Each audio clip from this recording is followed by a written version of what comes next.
here I got this bank knocking on my door for $3 million. It's just like, and I was like, whoa, what's going on here? And then multiples of those. 95% of my failures are all self-inflicted. Failure is just as important as success, because if you just win all the time without failing or without losing, you're not going to know how to take a loss. Losing humbles you. And we all need humble pie every once in a while. Real men, raw stories, radical perspectives. This is the voice of authentic masculinity. This is Manhood Speaks. Today's guest is Les Allen Jr., a man whose entrepreneurial journey started back in 1980 as a child in Grand Rapids, Michigan, where he launched Leslie's Popcorn Shop with his mother. That first taste of business sparked a drive that has carried him through more than 3 decades across multiple industries. As Assistant Director of Housing for the city of Dallas, he helped lead nearly $40 million in developmental projects. Today, he heads the Black Star Companies and serves as a manager on Marriott's International Global Design Team for the United States and Canada. Les Allen Jr., a man of vision, perseverance, and purpose. Welcome to Manhood Thank you Speaks. very much. I appreciate the opportunity to join you. It's a pleasure to have you. So we are going to take a bit of a dive back. Les, you have been a successful entrepreneur for the past 30 decades, for the past 3 decades. However, it hasn't always been like that. You were kicked out of medical school. How did that happen? Wrong focus. I can't blame it on anyone but me. I went with the wrong mindset. And just like anything in life, if you go into something with the wrong mindset, you're not going to be successful. Perhaps you won't get kicked out like I was, or you maybe have an opportunity to reverse course or change your course and do what you're supposed to do. So I guess technically I was not kicked out. I was asked not to return to this campus. So I think that's the same as getting kicked out. So How did you feel in that moment when you were asked not to return to campus? to be 1,000% honest, I was relieved, uh, because that is not something that I wanted to do wholeheartedly. I was living the dream of my mother. So, uh, you know, I think part of that, what occurred during that semester, was me acting out at 21 years of age instead of being truthful and honest from the beginning and telling her that this is not the direction I wanted to go. But, I was trying to please her because she had done so much for me. So that was, so I was really relieved on the inside. She didn't talk to me for 6 months, but sometimes you got to pay the price, but I think ultimately I ended up doing pretty much what I really wanted to do anyway. So it worked out. I worked out. That's a very interesting thing because there are many persons who are unfortunately living the dream of their parents. They aren't following their purpose or what they believe that they were created to achieve. What would you say to a person who is in such a position? There comes a time when every man gets tired of the weight that he's carrying alone, tired of suffering in silence, tired of pretending that he has it all together. And that is why I created Manhood Speaks Brotherhood. It is a private school community where regular men like you and I can connect, support each other, and build together. In this community, you're going to find real and raw conversations, but also other brothers who are willing to challenge and support your growth. For the first 7 days, you get in free. So click the link in the description and take your seat at the fire. And let's begin this process of transformation. Now, let's get you back to the interview.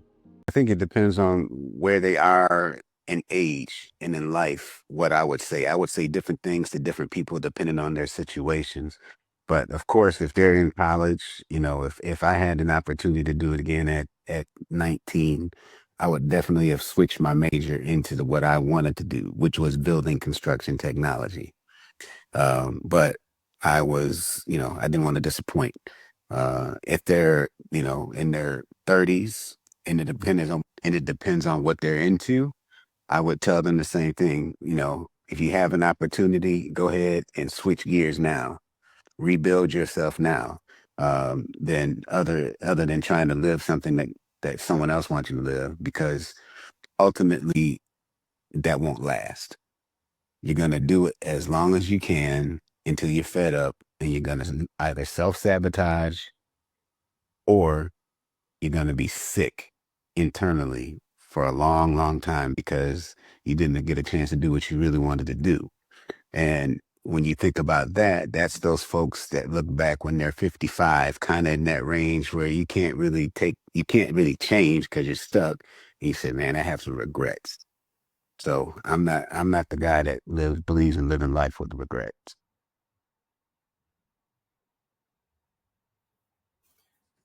What made you develop that mindset of not living with regrets? It probably was after not going to medical school, surviving the impact of having with my mother. I survived. The conversation was minimal, but I ended up doing okay. And that helped me understand that if I'm not working towards what I'm going to do for the rest of my life, then it's really not my life. So I understand. And I was fortunate enough where I did not have children early on. So I didn't have to worry about feeding someone or taking care of someone. And I was able to just do what I needed to do kind of freely, even though my daughters came shortly thereafter, but I was in a position where, it didn't cost that much, as far as financially back in the 90s. Okay. You seem to have a rather interesting relationship with your mother. I'm going to read a statement to you, and I want you to tell me the backstory of it. You already have a strike against you in America.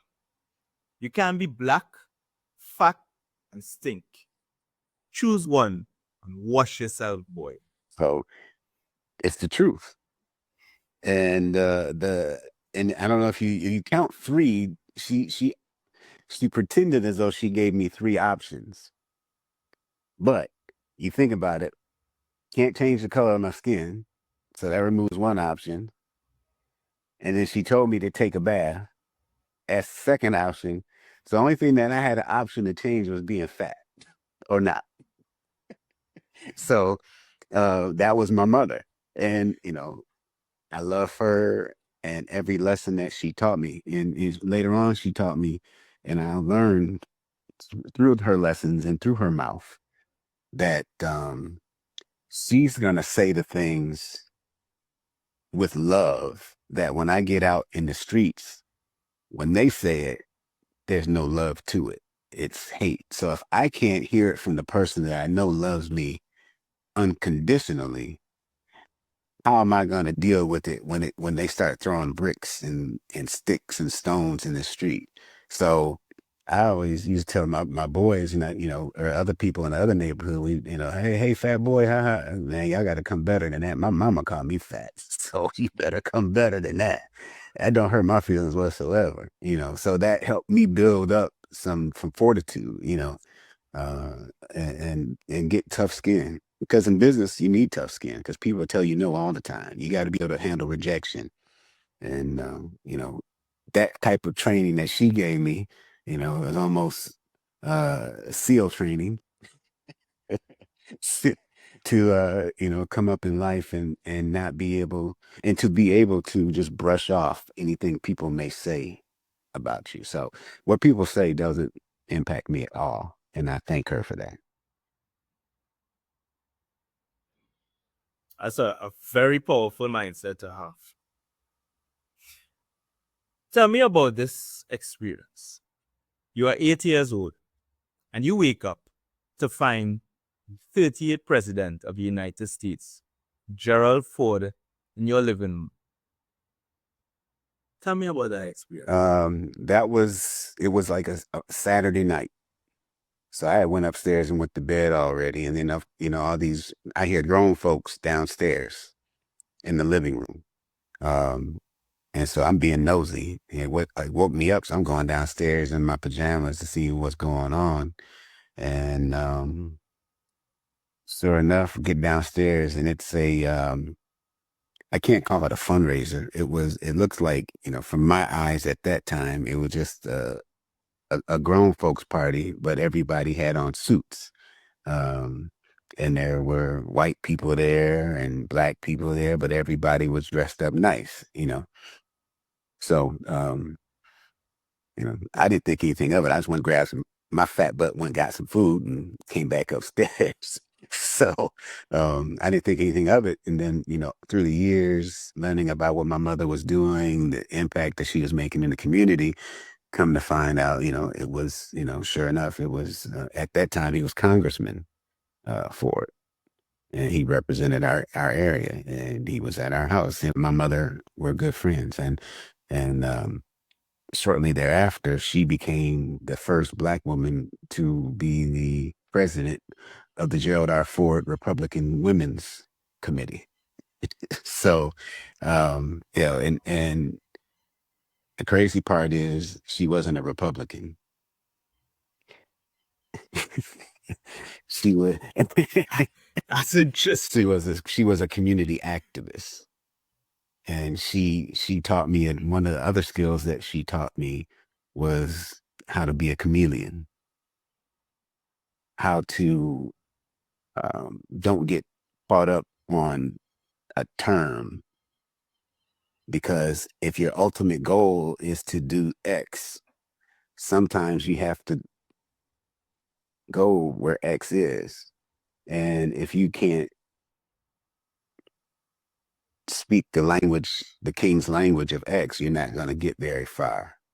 So, that was what she taught me. And my mother worked in the factory. She worked at General Motors. She was a sewing machine operator. We didn't have no money, growing up. She worked we lived off of one. My dad was disabled. We lived off of her one salary, but she was able to be a chameleon and to get what she wanted. She's very dogged. Very dogged. She was like a pit bull. She wouldn't let go. Anybody in Grand Rapids who know my mother, they'll say she was a beast. And that she was. But she was able to get money and take it and bring it back to our kids. She opened a 4-H center in the hood. Who has 4-H in the hood? But she saw that there was money from the state of Michigan for the 4-H program, so she opened the 4-H center and started taking Black kids, us, to the center to learn how to do agricultural stuff. And, anything that we could get, she would make sure that if they got it, she was going to try to make sure we got it. And if that meant that she needed to have President Ford or Senator Ford or the DeBoss family be in their airplane hangar at a fundraisers. She was going to be there to get what she wanted for our neighborhood. And she never kept a dime. You know, it wasn't like she had a nonprofit, not until she almost passed away. So everything was funneled through someone else. She learned that partnership piece. So, yeah. Your mother seemed like she was quite an interesting and powerful woman. You spoke about her being a community activist. What were the values that you picked up from her being a person of impact in the community? Yeah, I think probably the one that I really can say that the value that I learned from her was perseverance. Um, you know, again, there was nothing to show at our house that made us look any different than anyone else in the hoods. We just, she took time to make sure the yard was manicured and looked well. So that's another value I would say is taking care of what you have, no matter how much it is.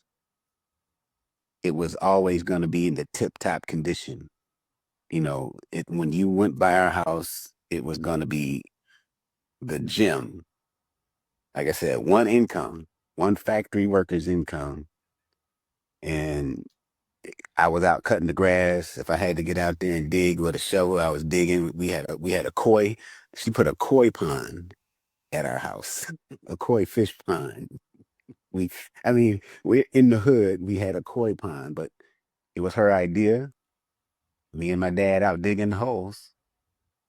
We built a pond. I learned how to build a pond. That's why I started getting my hands on stuff. I learned how to do stuff because she made me do that kind of stuff. So with her, it was build your own, do your own, make your own, be a person of your word, be integrous, um,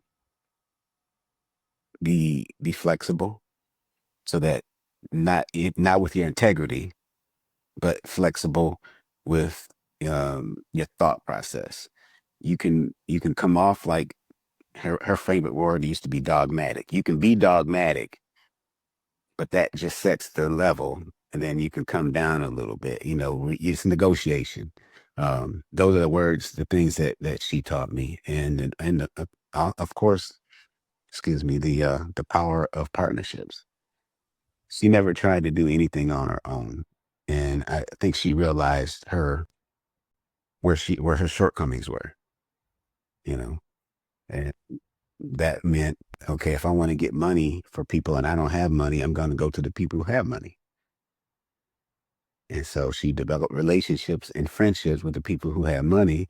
And then when she said, I want like for my kids to be able to do this in our neighborhood, they trusted her enough to then make her the facilitator for that. So, but yeah. So those are the kind of values that I picked up from my mom. Just, and not being afraid of anything or anyone. I may not be as boisterous in her as she was with letting you know I'm not afraid, but I'm not afraid. I'll just go and do anything. I'm going to do it. If I think it's a great idea, I'll try it. So. And I want to believe that has been part of your process, your thinking pattern going into entrepreneurship. Absolutely. You mentioned that your father was disabled, so he was pretty much at home with. That is correct. From your observation, how did that affect him? Just like any other man, he he wanted to do everything and anything he could to take care of his family. He didn't want to, be the disabled guy at home, can't do anything. But fortunately, I'll say this, when you think disabled, he was medically disabled because he didn't have any kidneys, so he couldn't work consistently. So he was always on dialysis. But, he was still able to to walk, and he still was ambulatory, and he would go places or take me places when I was younger, when I couldn't drive, or then he would come see my football games or whatever, growing up. So it wasn't like he was in a wheelchair or he was like really physically disabled. It was just to the point where he couldn't work consistently enough to support the family. But there were other ways that he supported the family. Um, and that's another hustle. I got hustle from him as well. Um, and he did it. He did whatever he had to do to support the family. And so that if mom was short, he'd make up the difference. So, I mean, like I said, he was disabled. She worked at the factory. I went to a private school. How'd that happen? He did it. He did what he had to do. He drove a new Lincoln every 4 years. So he's a hustler. That's all I can say. He was a hustler. And he also, both of them also had their cosmetology license. So they would do hair on the side too. So I mean, they were constantly working and doing something. So I learned from them. That's why I pretty much don't sit still, probably. Having such powerful parents certainly has had an impact on your life. There's a weather-beaten yellow trailer outside. What does that mean? That actually was a fresh coat of paint, Rust-Oleum. It looks weather beaten in that picture because it's so old. But that was my move up. Um, my first entrepreneurial venture was we had bought, my mom, of course, went to the secondhand store. It was like now they call them restores, where people who are builders donate extra building materials from projects. Excuse me. Um, and we bought a kitchen sink base, that you have your kitchen sink sit on the cabinet. So we bought one of those and put a countertop on it, and found an old used popcorn machine, commercial popcorn machine at a secondhand store, cleaned it up, got it working, and put that on top of it and put rollers on the bottom of the cabinet so I can roll it in and out the garage. And on Sundays, all the folks would go to the park and watch softball games. So she was like, "You can make some money. You go out," because we lived on the corner on the main drag. Just go out there and sell popcorn to people walking up to the park to watch softball games. That was a no-brainer for me. So, I love interacting with people. I love selling. I love money. So it's just a matter of, she showed me the way how to do it. And we did that for maybe two summers. And the money I used that I made off of that, I saved up. And she saw that old beat up trailer coming home from work or something somewhere. And she was like, "Let's buy this." It was broken down. When I say broken down, rust everywhere, broken, it was terrible. She might have paid $10 for it. That was my mother. But we took the whole the I don't even remember how long it took us to get it together. It might have been, a summer, fixing it up. I mean, cleaning it out. Everything I had to do. I learned, again, that's where I learned. I think I fell in love with construction at that point. Um, uh, working with my hands, cleaning it out, getting it ready. Uh, it had a snow cone machine in it. It had a copper candy apple deal in it. It was an old concession trailer. So we got it back up. I had to learn how to get health permits because the health department had to inspect it. I was still 12 years old, 12, 13 years old, 14 maybe at the oldest. Went through this whole process with my mother and then set it up on the street. and did the same thing. Sold popcorn on Saturday and Sundays and sodas and everything. So did that for a couple years and then took the proceeds from that and bought my first car. Yeah. So I learned the value of hard work. I learned how to count money, learned how to go to the supply house and buy wholesale popcorn and, flip it. So yeah, that's what that old dusty yellow trailer means to me when I see the picture. And actually, we sold that. Yeah, I think I told you, yeah, we sold that. And a guy who bought it from us, I think when I went back home maybe 10 years ago, was still using it. Yeah. Wow. Yeah. Wow. Yeah. So that yellow trailer was the start of an entrepreneurial journey. You made your first $1 million deal in 1995. Tell me how that came about. That came about because of relationships. Again, um, this is after the whole medical school thing. I was working in education, and I had I had applied and been offered a position as the first director of diversity for the Catholic school system in Grand Rapids, in my hometown. So this was the early '90s. This is when diversity was really picking up. Now it's what people don't want to hear, but this is at the beginning of it. And so the more I learned about it, the more I became like an expert in DEI.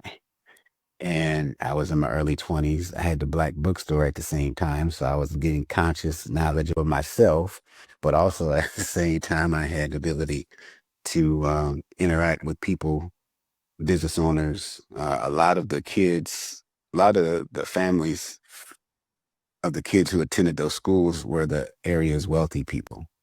They sent their kids to the private schools. There were 2 Catholic high schools and several, probably 20 feeder schools, elementary schools. So I had a chance to interact with these folks, and also had a chance to interact with the broader community, i.e., business leaders and things, because this is when diversity was kicking off and people wanted to understand it and wanted to appreciate it and see how they can make sure it's being inclusive in what they're doing in their company. So I was involved with the chamber a lot. So through the chamber involvement came my relationship with the gentleman who helped me with this deal, who actually he wasn't helping me with it. He didn't know that he was going to do it.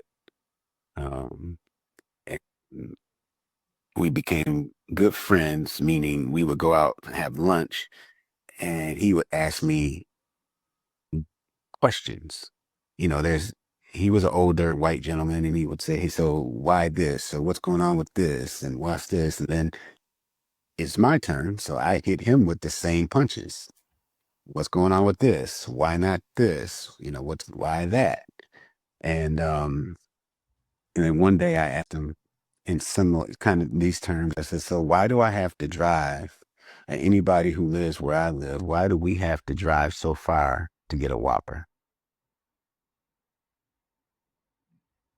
And his response was something along the lines of, "I hadn't had an opportunity, nor have I found anyone who was capable, who understood the market and capable to operate the restaurants there." So I said, "Well, now you do. Now you have. You've met that person. I'm sitting right in front of you." And that was the beginning of the whole deal. Um, it wasn't so it goes back to relationships. He came to me seeking knowledge about X, about DEI. I was seeking knowledge from him about entrepreneurial life, just the broader community. How'd he get where he is, that type of stuff. And we developed a great relationship. And then shortly thereafter, the opportunity came for us to become partners on these stores. So, and that's what we ended up doing. And it wasn't long lived because in business things happen, and his thing happened really big. At the time, he had 47 Burger King restaurants. 47. We built our first one, and he built 3 others at the same time. So he was up around 52, including the one that we were partners in with him. When you have 52 restaurants in a tight geographical area, people notice. And this group out of Chicago came along and said, "We want to buy you out." And they bought us out. So that was how we got involved with that deal, and how that deal happened. And that created the cash that enabled to bump us up to do the other things that we did. But that definitely is how that happened. That's the first deal, the first major deal. That has certainly proved the importance of building relationships and nurturing it as Can't go in asking for something. It wasn't even an ask. It was mutual. We had mutual respect for each other, and that developed into that conversation. So yeah, I had no idea he was gonna say yes. I mean, I was just young and kind of fearless. And so, of course, somebody asks a question, I'm going to respond, and we'll see what happens. I think nowadays they call it shooting your shot. So, uh, I shot my shot that's right. So, and it turned out well. So, closed mouths don't get fed, but you got to offer some value in return.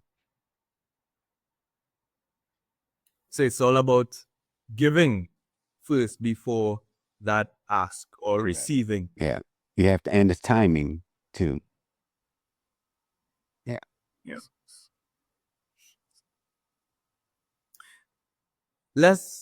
You're first African American to develop that same Burger King that you were talking about in Michigan. But you're also the first African American general contractor to build a Burger King in Michigan. Ground up. How does it feel? Ground up. Ground up. What did that teach you? What was the experience of being that first in your community? Looking back on it, I think it was kind of sad that I was the first at 24 or 25 to do it. There were other people capable of doing it, but it all goes back to relationships and opportunity.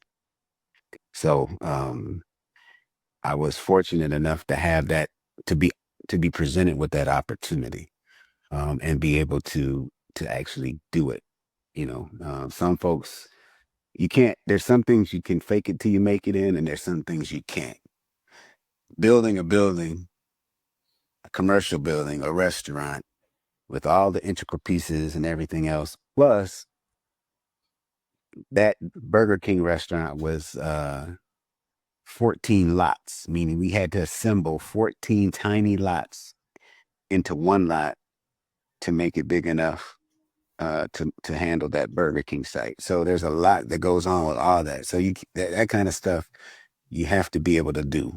And so I understand being the first, because there was a lot to what I did to prepare for that. And people they say they never see you in the gym shooting jump shots at 4 a.m. It's the same thing. Because I was interested in development, I was on the City of Grand Rapids Zoning Board of Appeals. So I learned all about zoning. So I knew the law when it came to what you could put where, what you needed to do, what you didn't, I knew that part. And my business partner was on the planning commission. So he would see how the law worked and what they would do for other businesses and things of that nature. So by the time we were ready, we knew every reason why they couldn't say no. So we had done the preparation, we had done the homework up front, not knowing that we were going to get this deal. It just happened to be that that's what we were doing, and it all led up to it. And this deal turned into me being the first African American GC to build a brand new McDonald's restaurant as well, because people like to say that there are no qualified minority contractors. But when they saw what we did and executed on the Burger King, then we were offered an opportunity to do the same thing for McDonald's. So, once you execute, I think the doors will open. I don't know how true that is today because of the climate, but for sure, in the past, if you can execute, you will get an opportunity. That's really good. That is really good. Being able to find an opportunity and turn that opportunity into a reality, and then pretty much lead the way and set the example for others to come. I think that's something that is truly powerful and important as well. I agree.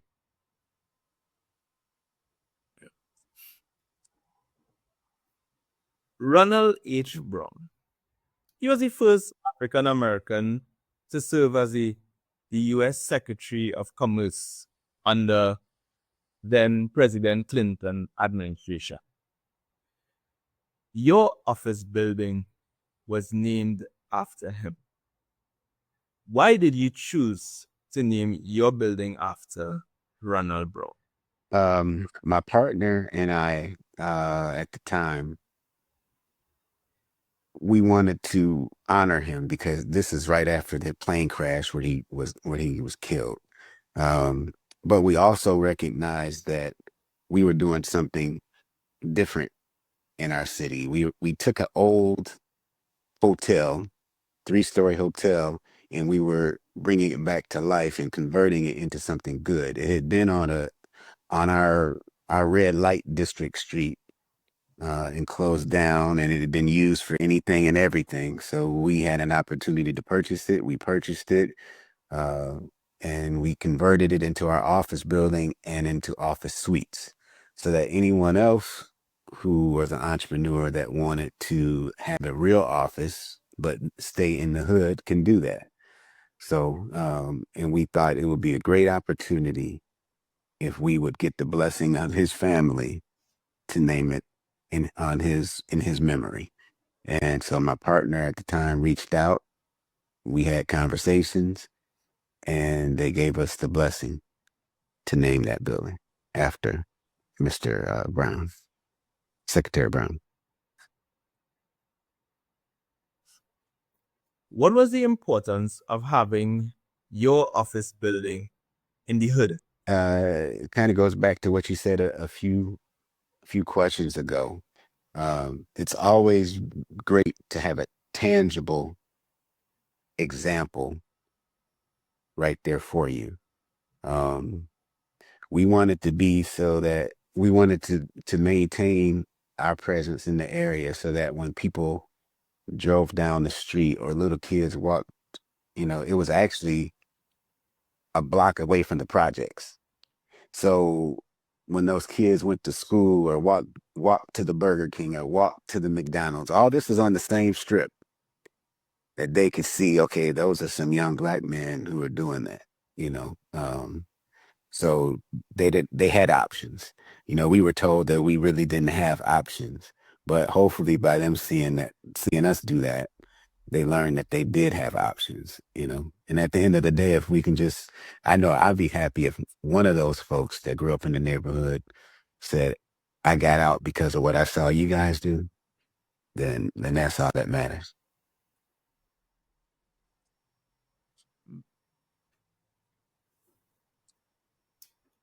I came across a photo of you with Johnny Cochran. And for those who don't know, Johnny Cochran is this lawyer who, for the O.J. Simpson matter, he also represented Michael Jackson and Tupac Shakur at a point in time. What lesson did you learn from him in that interaction, or even before or after, that has helped you during your entrepreneurial? I think he has the same spirit, or had the same spirit as my mother, which is that fearless, gene. I don't care what you say. If I take the case on, or if I decide to do this, I'm gonna do it, and I'm gonna do my best at it, and I'm gonna research the heck out of it, make sure I got all my T's crossed and my I's dotted, and I'm gonna give it my best. It might be shooting a half court shot sometime, or it's a layup sometimes, but I'm gonna be ready for either. And that's what I think I learned from that brief moment in time with him, is just to do your best, put the work in and do your best. And if you succeed, great. If you lose, cool. That's just a part of life. But do your best. You mentioned failure, success and failure. What failure have you experienced during your entrepreneurial journey? What failures haven't I experienced? Failure is just a part of life. And if you take more risk, like entrepreneurs do, then you're gonna fail a lot more than most. The no's, the loss of income, or the lawsuits, or it's just a lot.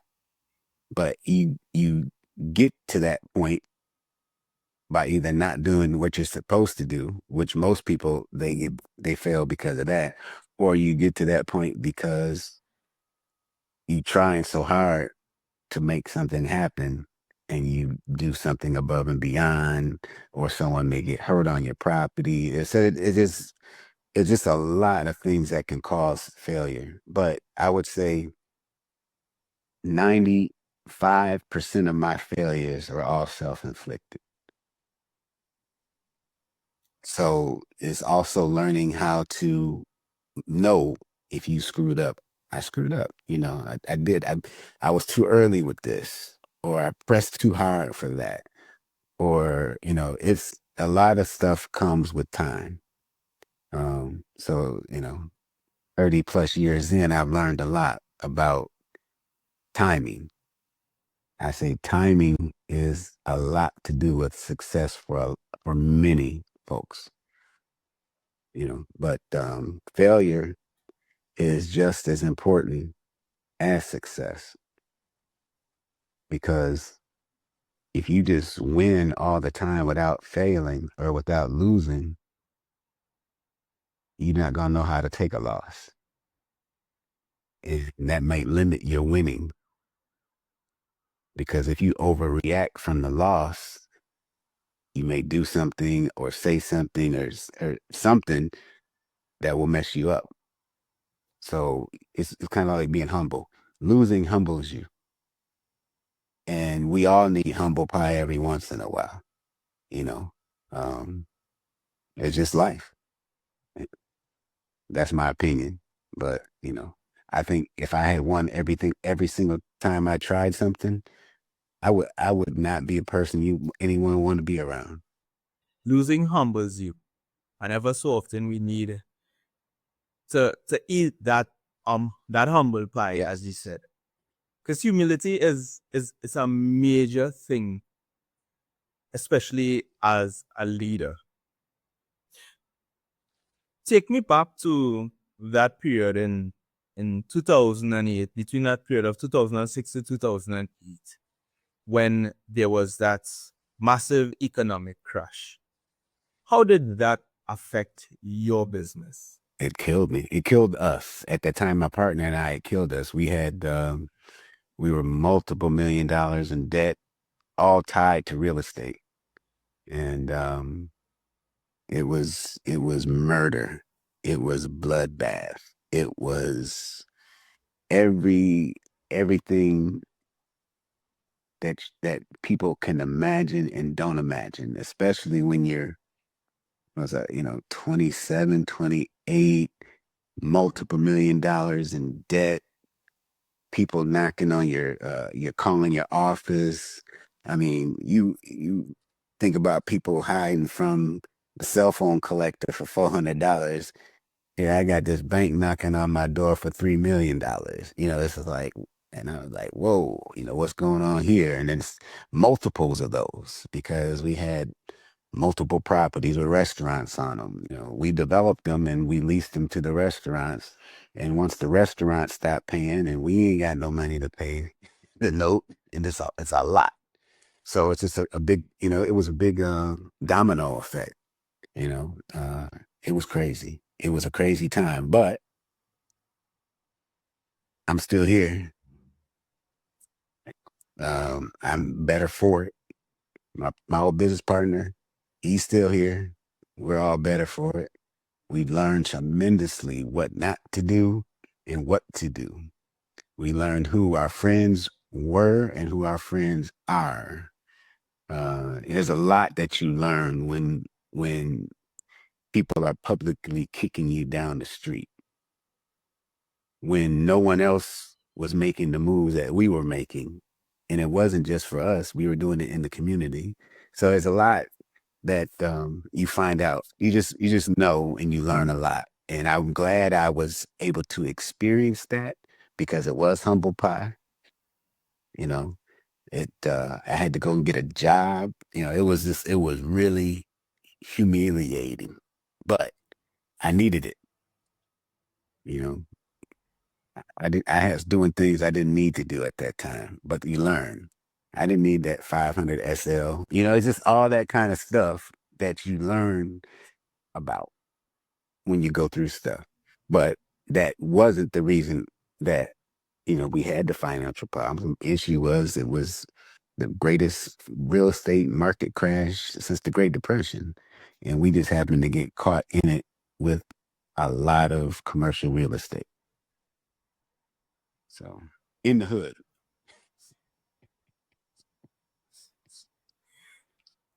If you were to put a figure to it, how much debt were you in at that point in time? I was anywhere between 7 and 12 million, maybe.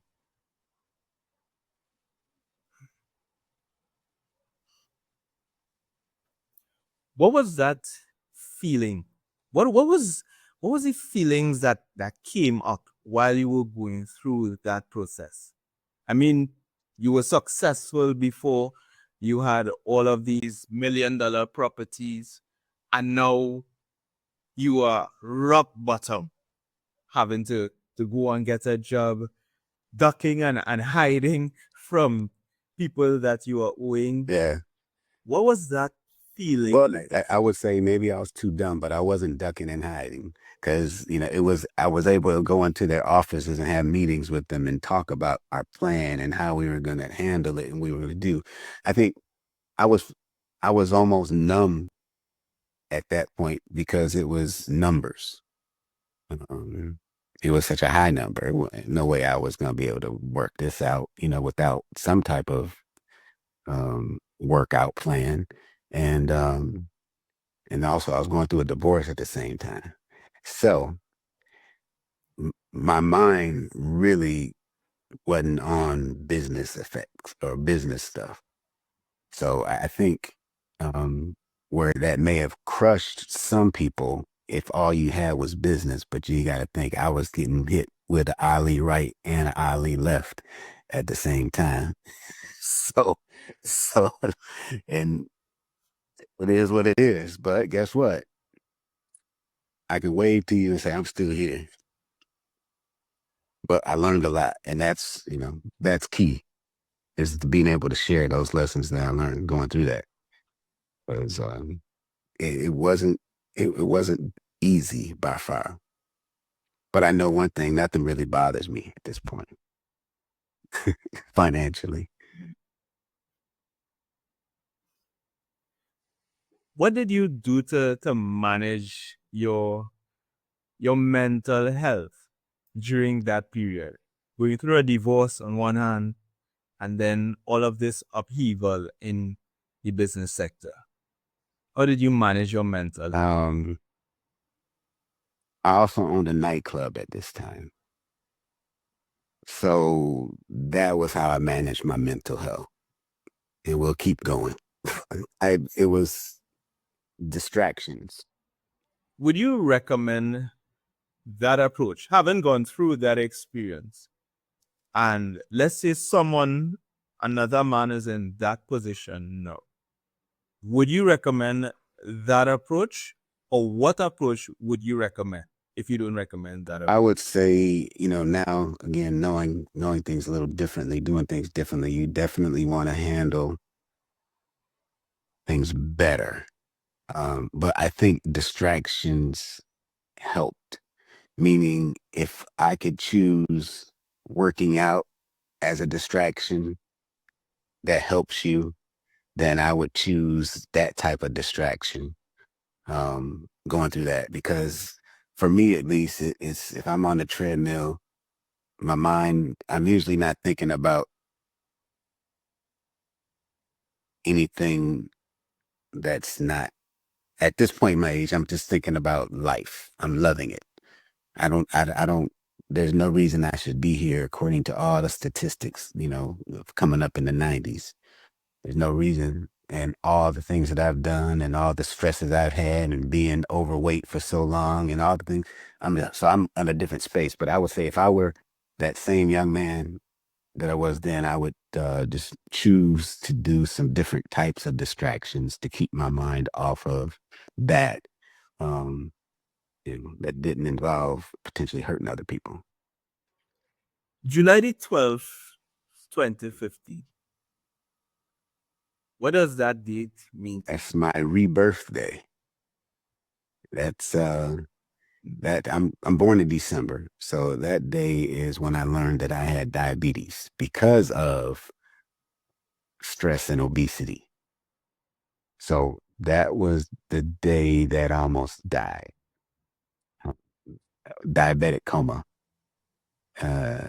Should have been in a diabetic coma or should have been dead according to the physician that came to my bedside that day. So that was the day I made the decision to eliminate stress and to treat my temple better, understand what God had provided me, what he's loaning me with, and how I need to do my best to maintain it. So yeah, that was a big day. That was a freeing of a lot mentally and I would say mentally. I freed myself, was reborn, started over.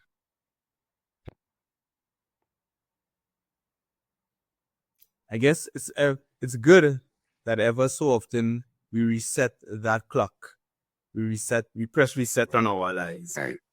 Yeah. I'm just fortunate that it wasn't a reset that was in a worse way, like, an accident that could have, had me, paralyzed or something like that, that made me reset. It was something that was just more so like a shock. Yeah. But yes, need a reset. You need to rethink things. What's important, what's not. Is that Snicker bar before bed? Is is that important? You really want that right now, or can you just go to bed and don't worry about it? Or my new thing is I get the sugar-free cough drops. If I need something sweet before I go to bed, it's a sugar-free cough drop and keep it moving. Come on.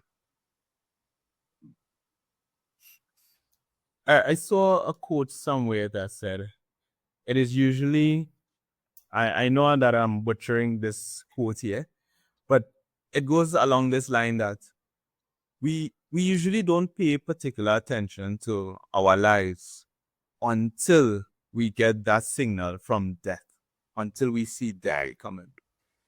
And I had an experience where I had a near-death experience. That's when I was in the military.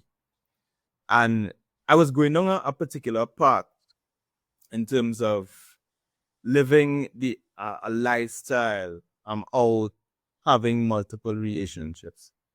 And going through that experience, it really changed my outlook. And as you said, I press reset. But in that at that moment, I had regrets. Regret that I hadn't become the person that I knew I could become. I was already successful in my career, but I believe that I could have done more. When you were going through that experience, you are lying in that hospital bed, and the doctor comes and tell you that you were this close away from dying. What were you feeling at that point in time? Thankful because I do get another shot. I did, okay, I'm getting another shot. Thank you. I don't deserve it because I definitely didn't treat what you gave me with honor and respect. So I appreciate you allowing me another shot and forgiving me for the abuse that I did to your temple. So yeah, I felt grateful in that moment. How do you show that appreciation to your body now, to your temple? 4 times a week on a treadmill.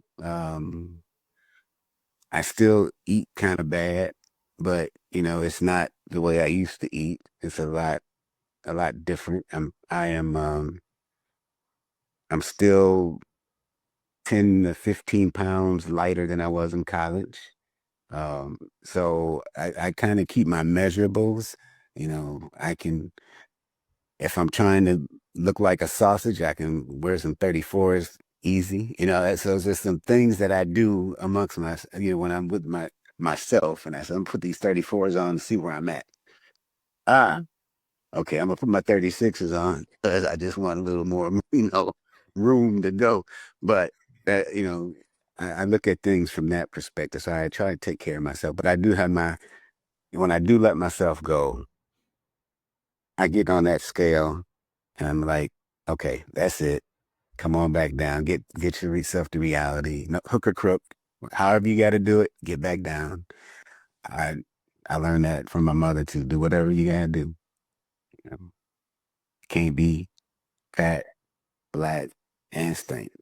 And stinking is not gonna happen. Black ain't changing. It's not an option. So you got to work on that third one. So yeah. Les, what is intentional for, as in the figure four? The Intentional Foreplay is a book, a guide that my wife and I wrote. It started out, my wife, Sydney, she's a licensed therapist. And, she's been talking to married couples and offering counseling to them for almost 20 years. And when we got together in our 50s, we knew each other from college, but when we decided to get serious, we said, there's some things that we really need to go through. So it was a lot of questions. I mean, we would stay on the phone asking each other questions, talk and laugh, question, talk and laugh. You're doing your due diligence. And I was married 2 times before, and she was married 1 time before. They were like, okay, what mistakes are we not making again? And what questions did we not ask previously that we wished we had asked? And what discussions had we not had before that we wish we had had? And, what things did we give up that we really knew we shouldn't have? So we put all that into this book it's entitled Intentional Foreplay. And, we entitled it Intentional Foreplay because the biggest part of that is being intentional. And we said, all right, at our age, we don't need to date. We're going to either be friends or we're going to court. So we're going to be intentional about which direction we're going. So we wanted everyone to know that if you're reading our book, you're going to be intentional. And we called it foreplay because you're doing the foreplay before you get to the point of being real.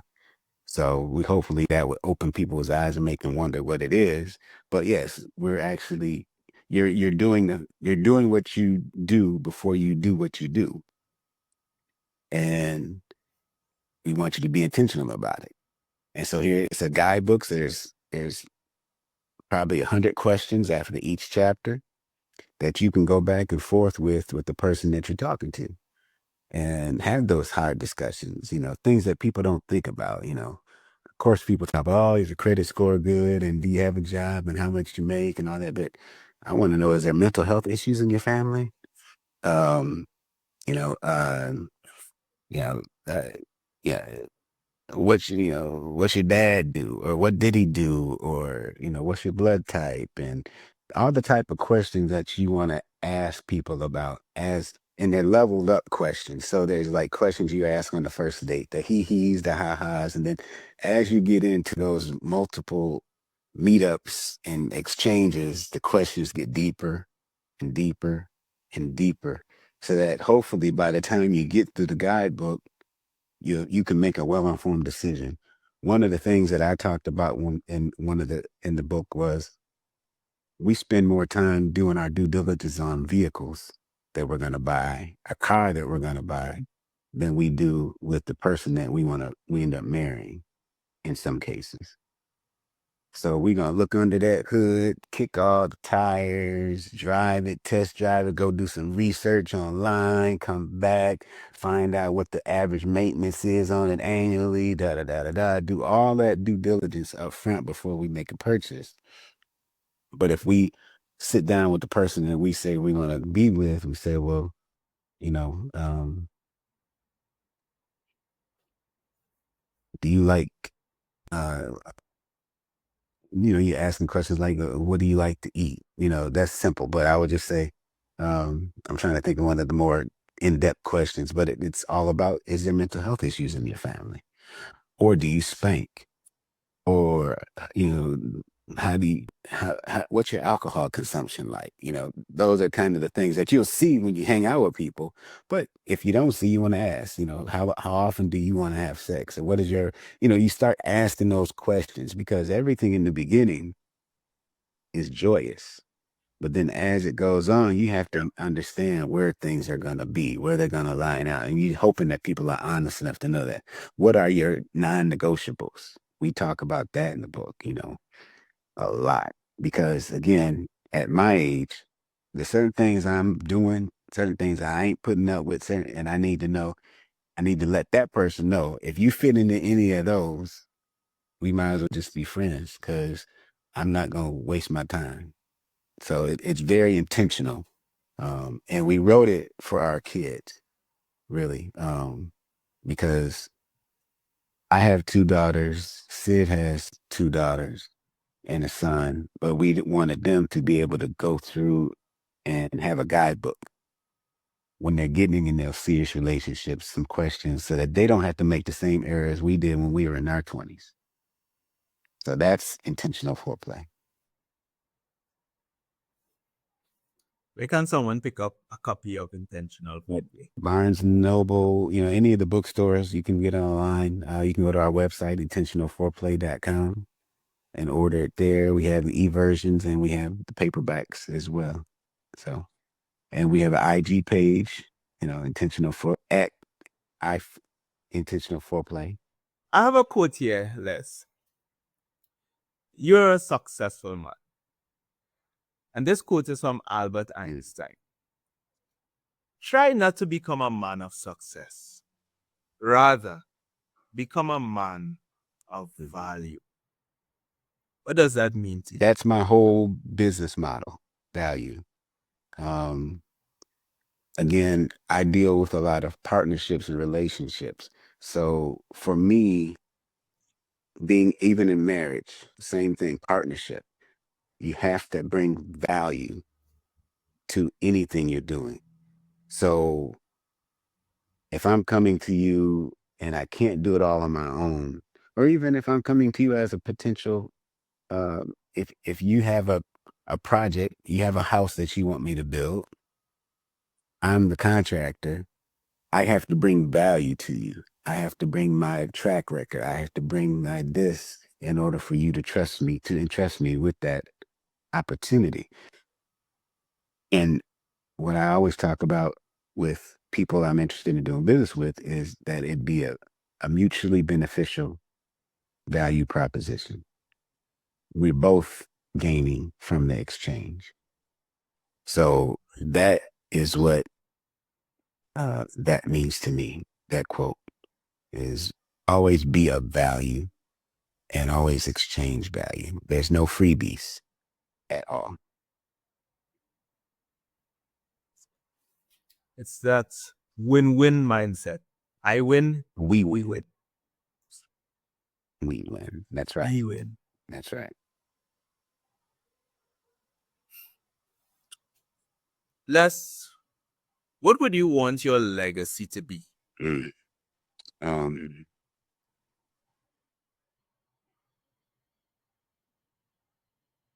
My legacy, other than my daughters and my blended kids that we have, I want all of them to be the best they can be. And hopefully I was a good example to them. So that's my direct legacy. My legacy isn't so much about things. I just want people to, everybody wants to be looked at as a good person, but as a good person, you generally, hate to say it, good people don't end up on top. I'm not trying to be on top, but um, I guess what I'm saying, I'm not too concerned about materialistic legacy. I want to make sure that my kids, our kids, are doing what exactly they want to do, successful at what they want to do, and that they are enjoying life as they want to. If I look and see them smiling and happy, and I don't have to necessarily worry about my next meal, then that's the legacy I want to leave, you know.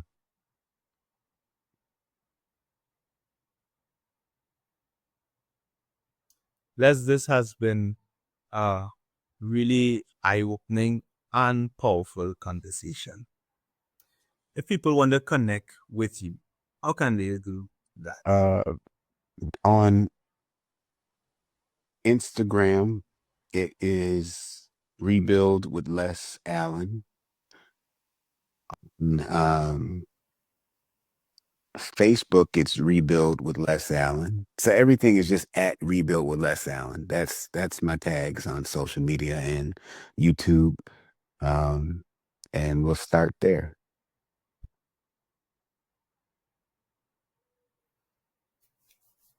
Lastly, it has been a pleasure. Thank you, brother. I appreciate this. I do. And And I look and forward we're to flipping it. Yeah. I look forward to continuing collaboration with you and also being on your Yes, sir. podcast. Because for viewers, Les' podcast would be out very soon. So, and I will be sharing it with you, my audience. So look forward. He will be dropping gems upon gems on his 30 years of experience in this entrepreneurial sector. So you want to tune in and you want to pick up everything that he's dropping because he's bringing value.